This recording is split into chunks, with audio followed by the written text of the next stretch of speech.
Welcome back to the home of all things ballroom dance, and we have another question from one of our friends here today I'm going to answer. Hello, Sunny. Thank you so much for sharing your thoughts on YouTube openly.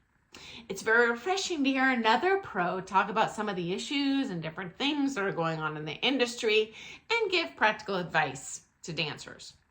With that said, I do have a question to pose for you. And for the time being, out of respect for the other person involved, I'd like to stay anonymous. And friends, I always keep names anonymous, unless you ask me to share your name, then I will. Recently, I was approached by a fellow pro to compete in ballroom, and I'm unsure if I should move forward with this partnership.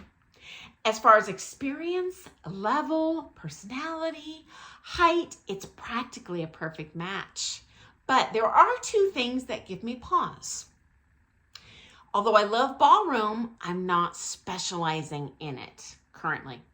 I was previously specializing in Latin only, and there is a significant age gap between us.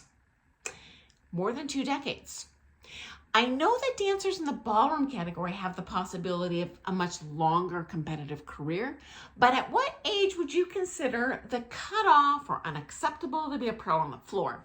Any advice or insight would be greatly appreciated. Thank you. Okay, so number of questions we're going to answer here today. Firstly, when have you aged out? Okay, so if you're dancing pro-am, you never age out.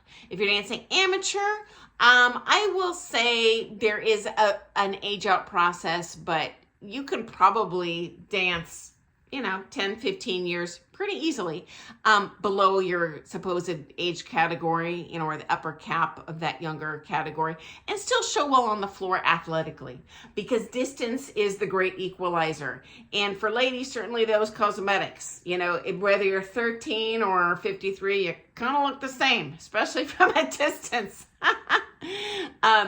But in the pro division, it's a different animal.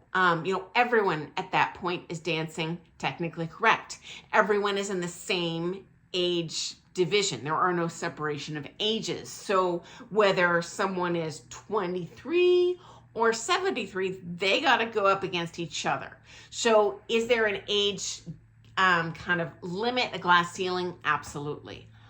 But it is not a specific number, friends. That is based on your body, okay?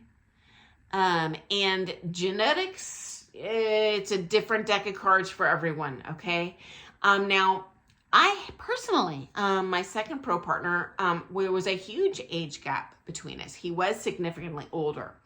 And like you said in your message to me, great personality match, great height match, felt wonderful dancing together.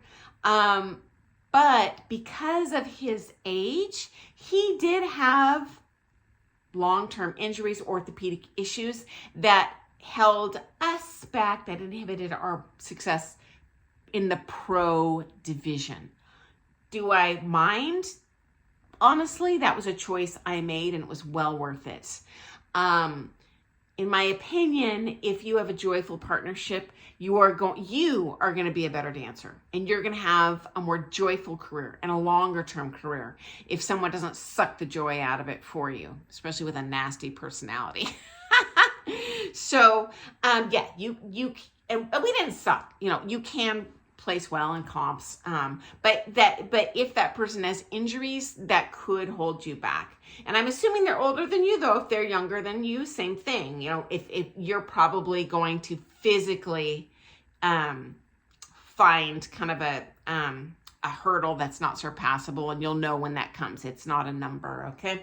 Number 2, you talk about changing styles. Okay, I myself started in American rhythm. Then I added smooth. Then I added Latin. Standard was the very last dance that I dove into, and it ended up being my sweet spot. So, hey, you never know. Just because you competed successfully in Latin doesn't mean you're not going to be an awesome ballroom dancer. And painting with a broad brush, because the ballroom dancers are lower impact on your joints, you can have a longer career, whether it's amateur or pro in those ballroom divisions in Latin. especially painting with a broad brush, people that take with the pros from kind of the Russian dance sport culture. It's real hard on the joints, on the knees. It's high impact. And those people painting with a broad brush tend to suffer more injuries that can be career inhibiting or, heaven forbid, career ending in some cases. So I don't think switching to ballroom is necessarily a bad idea. Also, have you ever competed in ballroom before? Did you suck? And if it was early on in your career, doesn't matter, because guess what? You are an exponentially better trained dancer at this point, okay? And there is a ton of cross-pollination between the styles, okay? So if you are looking at, your balance, your strength, your sensitivity to your partner's movement, your standing leg action, your collecting action between the figures, your musicality, your breathing, your dancing instead of mechanically dancing it out. You got that all going already, and those are the hard parts. It's going to be, honestly, in my observation, real easy for you to add figures at this point. I think this transition will be technically a lot less difficult than you might be fearing, okay? Okay, now here's another thing I suggest to anyone with a new partnership, whether that be pro-am, amateur, or pro partnerships. Do not commit to a long-term partnership when you've never competed together before. Here's why. This person, it might seem like a fabulous match, but when you get on that comp floor, they could turn into a real jerk. You don't know really how that partnership is going to go until you've taken a lot of coaching together, until you've worked through problems together. And there's too much pressure, in my opinion. If you commit to, okay, let's be dance partners, it's like suddenly, okay, well, now we have to do well with this comp. Okay, now we can't compete together. Now, there's way too much pressure. My suggestion is agree on your partnership schedule. Like, we're going to practice at this time. We're going to take this many lessons. We're going to agree to take with these certain coaches. And, maybe set a goal for yourself for a certain competition, though. If you're unsure, that's what a coach is for. They're your referee. They'll say, okay, you're ready to compete. Because I guarantee you, if you wait till you're ready to compete, you're never going to compete. So, hey, throw it down. As a matter of fact, the first comp I competed at with that significantly older partner, it was a very new partnership. We only got into Blackpool that year because our coaches knew the owners and pulled some strings, with the organizers to let us enter late, which is never allowed. I didn't even know our routines. I just hung on and danced. Nothing wrong with that. At some point you just got to throw it down.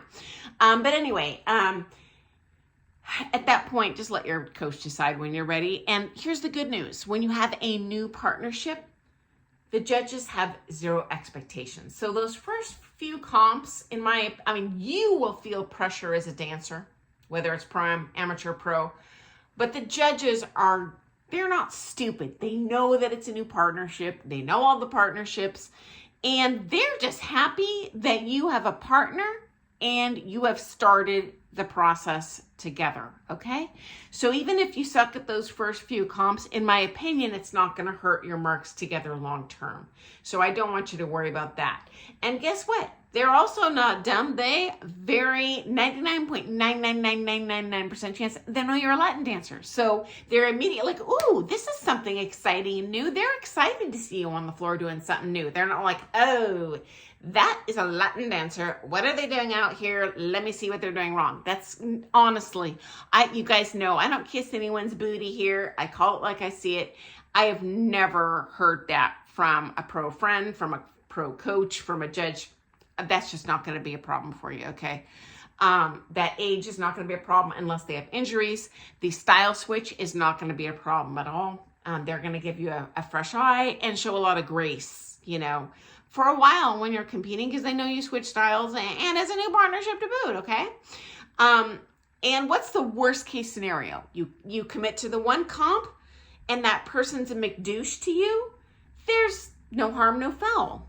you walk away and there's no really harsh feelings.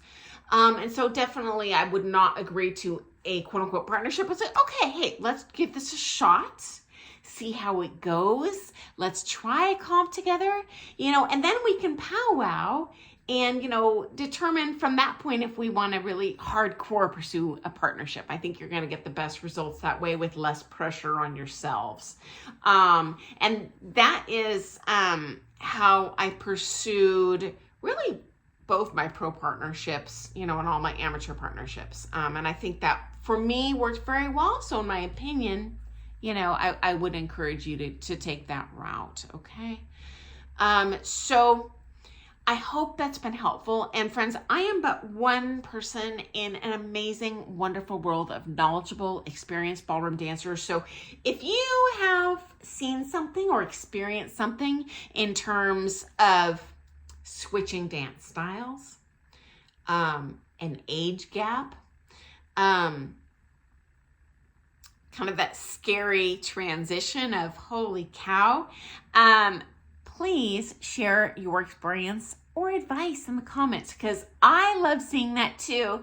And all of our friends here love seeing it, because we are a worldwide community of ballroom dancers with the same joys, the same challenges, the same goals, all that good stuff. So thanks for joining me today. I look forward to seeing you first thing tomorrow morning for some more things ballroom dance.